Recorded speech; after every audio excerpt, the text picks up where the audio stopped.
Hi, we are Sahbyy Food.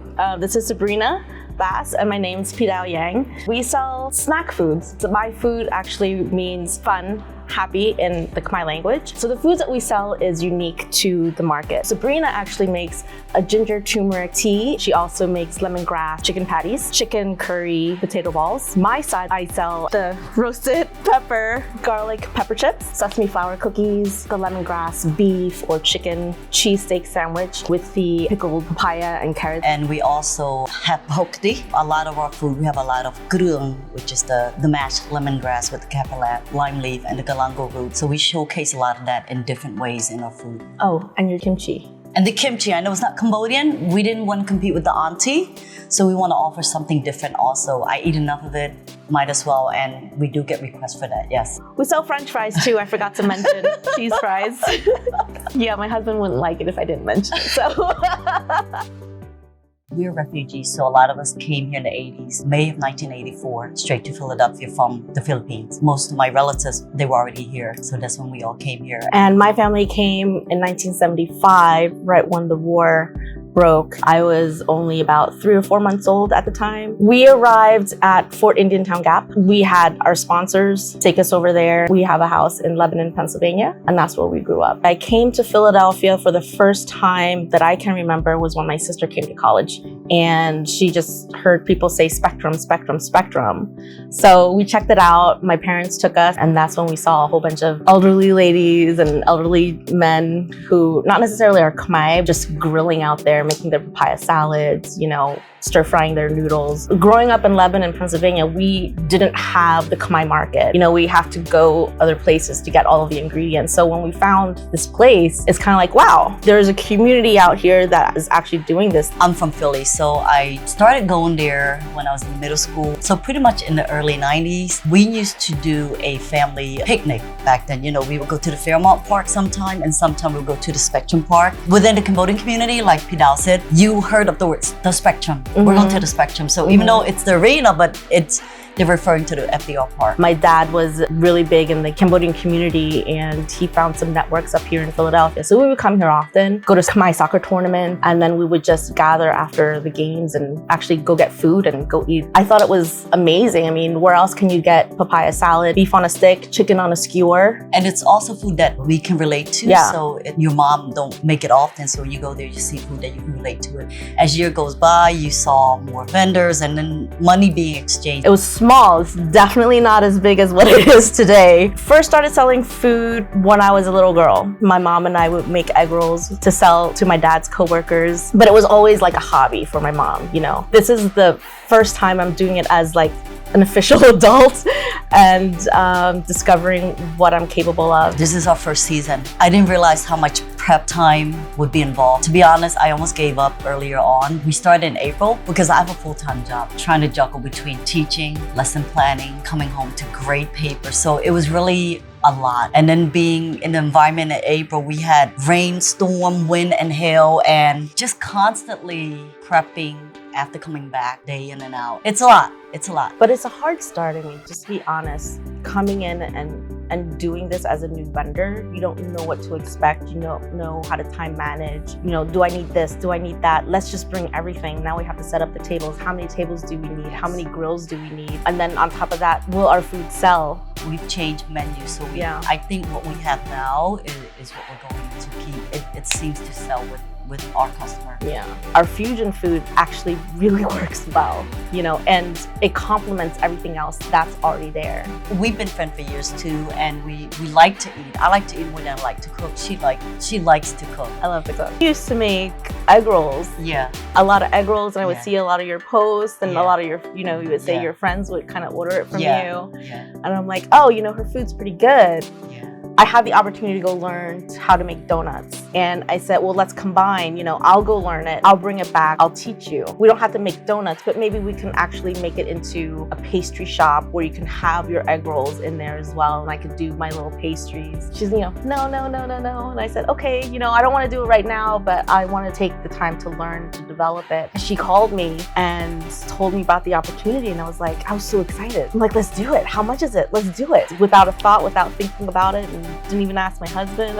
Just like, okay, let's get it together. Let's start. is a lot more organized now, you know, and a lot friendlier. In reflection, it was a scarier time back then, so everybody was really cautious. The cops would come in, shut them down, take their supplies, take their inventory, and probably ate the food afterwards. And they just kept chasing them away, and they weren't very nice. I can only imagine because prep itself is very laborious. The money that they have to put into it. So I can only imagine the financial burden that for them to put all their effort and time and then to go there and then be ticketed. Resiliency is what really brought them here, and also the younger generation like myself. We're grateful for that they didn't give up. I give them props 100%. Then when we first started, I would say probably the second or third week into it, I was crying. I'm like, no, seriously, I was crying. I'm like, I'm not selling anything. You know, everybody's going everywhere else. I'm really trying here. I'm putting my heart and soul into it. She's putting her heart and soul into it. To like do that over and over and over again. I respect them. I respect every single one of them. I reflect on my parents coming to America with 7 kids, thinking about the vendors who have to start over and over and over again. They had to start over and over and over again in their lives. Before my dad passed away, he was making the cranes and paper flowers, and he would go to the flea market to sell it. So I kind of like doing the same thing in my own special way. I wish my dad was here to see it, and I know he is. I'm proud. I'm proud. Wow, it has gotten busier. I have no weekend, not that I have any life before that. Feel happier because I'm out there seeing the elder, you know. It brings me back, remember the experience I have cooking with my mom who's no longer around. As a teacher, you know, I like to educate people. So I talk more than I tend to the food. I burn the potato balls, I get yelled at because Sabrina, I'm always talking and you know, wanting to teach them about the ingredient, and it's really fun and you know, it just made our life happy. Even though it's COVID, but it brings the community together, and we get to share our food with people. Oh, I love it. Yeah, people coming all from Oregon, Paris, Germany, Hawaii.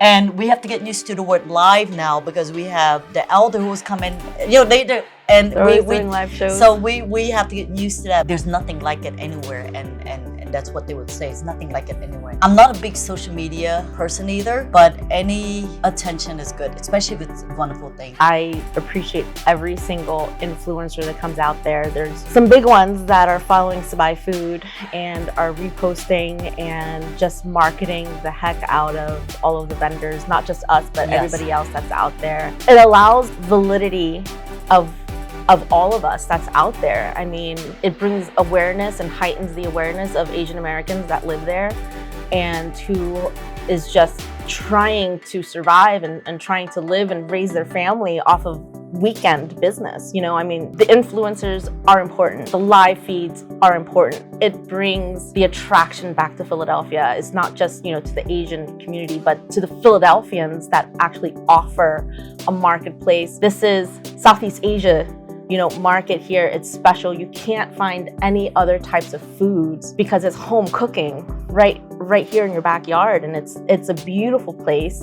You know, you have the lake right there, you have a bridge, you have community gardens, you have bike trails. I mean, it just brings everybody there, and you don't have to bring food because it's already there, you know, and you're supporting your community. We have the Vietnamese, Laotian, Thai, Khmer.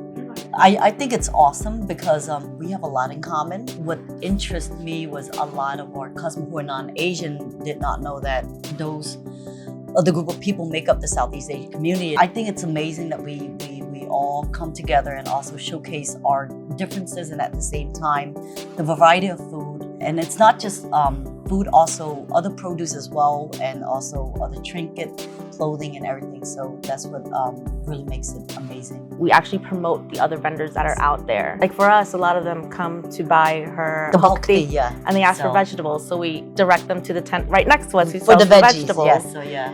It's a small vendor community, so we help each other out. Is there anything you want the audience to know that you would like outside? I'm single. I'm just kidding. I'm a school teacher by trade and a foodie at heart. I cook as a therapy for my long day, and I have a busy schedule. I teach, and I'm also in the Dragon Boat team. We are active from April up until September, so we're practicing, so trying to juggle the time. My husband and I would love to travel. This summer, we didn't get to travel because of this. That's okay. We'll travel in the winter. We love fishing, shore fishing, night fishing, crabbing. anything that deals with fishing. I think we're outdoors people. That's why we get along We're very really, well. yeah. We want to thank the vendor association. You also, whatever you do behind the camera and bringing awareness, and also the Cambodian Association who is giving support to the city and the park and rec. But most importantly, our aunties and uncle that came before us that made this possible. And like I said, through their resiliency, this would not all be there. And it is a community. It takes more than one group to make this happen. I just want to say thanks, number one, to my husband for supporting me, family for encouraging me and supporting and coming out and showing up, as well as your family And the friends who friends. showed up, yes. I needed that, and I thank them from the bottom of my heart. The community itself that comes out and supports us every single weekend to show us their love and to post us up on social media and just say really great things about us. We love you, and come visit our Instagram at Sahbyy, Sahbyy Food, to see more of what's coming. Thank you. Thank you.